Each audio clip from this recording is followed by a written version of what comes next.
Lesti Kejora tak akan datang di HUT Indosiar, fokus perbaiki hubungan dengan Rizky Bilar.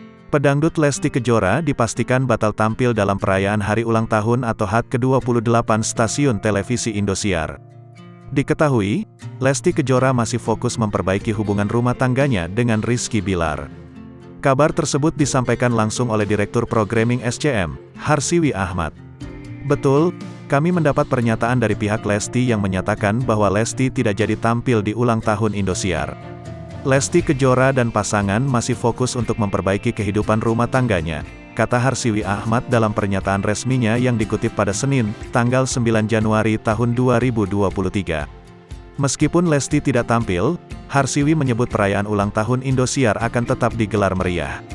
Sebelumnya, istri Rizky Bilar itu bakal menjadi salah satu bintang tamu di hari ulang tahun HUT ke-28 Indosiar pada Januari tahun 2023. Selain menyuguhkan suara emasnya, perempuan asal Cianjur itu juga akan mencurahkan isi hatinya.